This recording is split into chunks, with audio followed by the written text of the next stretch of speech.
राज्य में corona virus का कहर लगातार बढ़ता जा रहा है। अब ऐसे में सरकार की तरफ से लॉकडाउन 5 में कुछ इलाकों में ढील दी जानी है।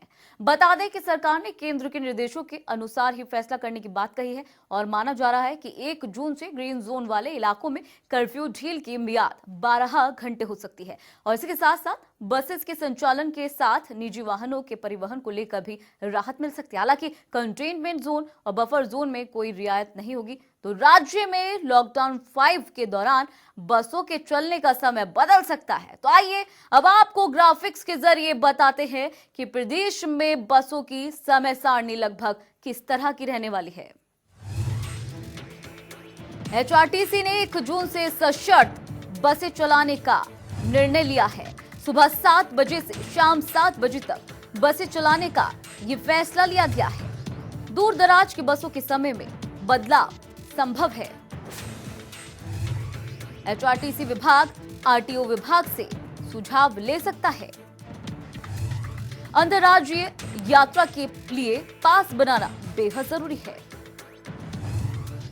बसों में सोशल डिस्टेंसिंग जरूरी है। 60% सवारियां ही बैठेंगी। यात्रियों को मास्क पहनना बेहद जरूरी है। यात्री खड़े होकर यात्रा नहीं कर सकेंगे। सुबह शाम बस को सैनिटाइज किया जाएगा।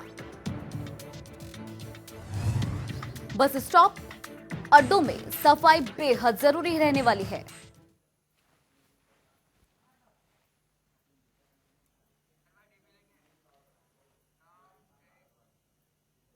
इसी को लेकर हमारे संवाददाता ने वन एवं परिवहन मंत्री गोविंद ठाकुर से बातचीत की और जाना कि प्रदेश में बसें चलने का क्या कुछ क्राइटेरिया रहने वाला है।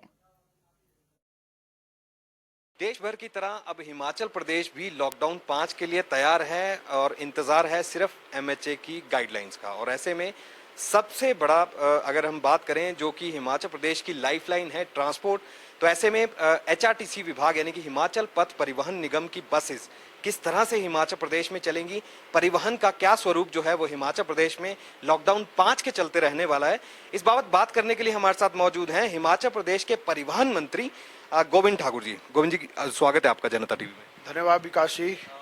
कैसे देखें अब लॉकडाउन 5 शुरुआत उसकी होने जा रही है, क्या स्वरूप रहने वाला है, क्या कुछ बदल गया है इन पिछले 2-3 महीनों?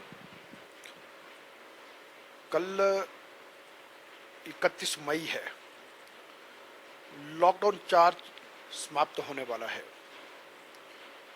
और लगभग 2.5 महीने बीत गए हैं, जिसमें लॉकडाउन और कर्फ्यू के कारण से पब्लिक ट्रांसपोर्ट बंद रहा और अभी हिमाचल प्रदेश की सरकार ने और माननीय मुख्यमंत्री जयराम ठाकुर जी ने ये फैसला लिया है कि हम हिमाचल प्रदेश में 1 जून से पब्लिक ट्रांसपोर्ट को प्रारंभ करेंगे और उसमें जो सबसे बड़ी भूमिका रहने वाली है Himachal road based transport corporation और उसके साथ लगभग इतना ही बड़ा फ्लीट जो हमारे प्राइवेट ऑपरेटर हैं वो भी हैं। तो सब मिल करके हिमाचल प्रदेश में 60% फिजिकल डिस्टेंसिंग का ध्यान रखते हुए अपने ऑपरेशन को प्रारंभ करेंगे।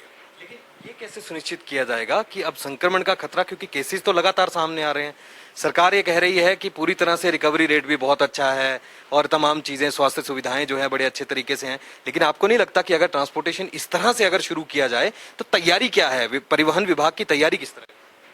देखिए, परिवहन विभाग की जो तैयारियां हैं, तो हमने जो कहा है कि एक बात तो है कि हम 60% फिजिकल डिस्टेंसिंग का ध्यान रखेंगे। हर व्यक्ति जो भी बस में आएगा सभी मास्क लगा करके आएंगे, सैनिटाइजर साथ में होगा, वो हमने अपने एसओपी में लिखा है कि सैनिटाइजर सब अपनी जेब में रख करके लाएंगे। और साथ में बसेज हमारी सैनिटाइज होंगी, प्रातःकाल भी होंगी 7 बजे से पहले और शाम को 7 बजे के बाद भी। और सोडियम हाइड्रोक्लोराइड वो भी उपलब्ध रहेगा। और साथ में हमने जो हमारे ड्राइवर और कंडक्टर हैं उनको भी इससे बचाने के लिए बसेस में हम छोटे कैबिन बना रहे हैं, जिससे ड्राइवर का डायरेक्ट कांटेक्ट वैसे पब्लिक से कम आता है। और उसके साथ हमने जो है अपने जो परिचालक हैं उनके लिए हमने ये कहा है कि उनके हाथ में ग्लव्स का होना जरूरी है, सैनिटाइजर उनके पास हो और साथ में मास्क हो, और मास्क के साथ उनको हम फेस शील्ड भी उपलब्ध करवा रहे हैं। विभाग ये भी कर रहा है कि अब एचआरटीसी की बसेस जिस तरह से हैं, पहले ही कमी जो है वो उसमें चल रही थी, क्या ज्यादा तादाद जो है इसमें बढ़ाने की जरूरत है? क्योंकि 60% अगर आप सोशल डिस्टेंसिंग की अगर आप बात कर रहे हैं, उससे अगर उन नियमों के हिसाब से इसको चलाया जाएगा, क्या लगता है आपको बसों की कमी रहेगी? क्योंकि निजी ऑपरेटर्स भी आपके साथ नहीं थे, क्या उनके साथ कोई सहमति बन पाई? देखिए, निजी ऑपरेटर्स का मैं धन्यवाद करता हूं कि उनसे हमने सहयोग मांगा था और वो सहयोग देने को तैयार हैं। क्योंकि परिवहन क्षेत्र का व्यक्ति एक बात जानता है कि श्री जयराम ठाकुर जी की सरकार ने सदा ही हिमाचल प्रदेश में लगभग 3 लाख परिवार हैं जो परिवहन क्षेत्र से जुड़े हैं। जब जब आवश्यकता हुई तो उनके कल्याण के लिए हमेशा विचार किया है। और इसीलिए जब हमारा लॉकडाउन का समय था, इसीलिए सरकार ने कहा कि हम परिवहन क्षेत्र में जितने लोग हैं जो टोकन टैक्स और एसआरटी लेते थे, जो लगभग 25-30 करोड़ रुपए अब मिलता था, वो 4 महीने के लिए वेव ऑफ कर दिया। टूरिज्म स्टेट है हिमाचल प्रदेश, टैक्सीज का बहुत बड़ा रोल रहता है। आज उनके लिए क्या नियम बनाए गए हैं, किन नियमों के तहत वो चलने वाली हैं, और क्या उनके लिए भी समय जो है वो लिमिटेड रहेगा? क्योंकि 7 से 7 आपने बसेस के लिए तो समय निकाला। देखिए, समय तो यही रहेगा 7 से 7। बाकी अब कुछ कल अब जो भारत सरकार के दिशा निर्देश आएंगे तो उसमें भी क्या होता है, तो इसलिए अब उसके बाद भी कुछ चीज़ें तय होंगी। लेकिन हमने जो टैक्सी ऑपरेटर, ऑटो ऑपरेटर, उन सबको भी चलने के लिए हमने कहा वो सब भी चलेंगे, क्यों उनके रोजगार को बहुत अधिक प्रभाव पड़ा है। क्या आपको लगता है कि अब इससे जो है वो जिंदगी फिर से पटरी पर आ सकती है? मेरा आखिरी सवाल आपसे यही। जीवन पटरी पर आएगा, निश्चित रूप से आएगा। कल प्रधानमंत्री ने देश के नाम एक पत्र लिखा है। उन्होंने कहा कि मुझ में कमी हो सकती है, लेकिन भारत के 130 करोड़ लोगों में जो ऊर्जा और ताकत है उसमें कोई कमी नहीं है और हम कोरोना महामारी पर विजय प्राप्त करेंगे। हिमाचल के मुख्यमंत्री जयराम ठाकुर जी के नेतृत्व में बहुत बढ़िया काम हुआ है और हिमाचल फिर से कोरोना मुक्त होगा और उसकी शुरुआत आज हो गई है।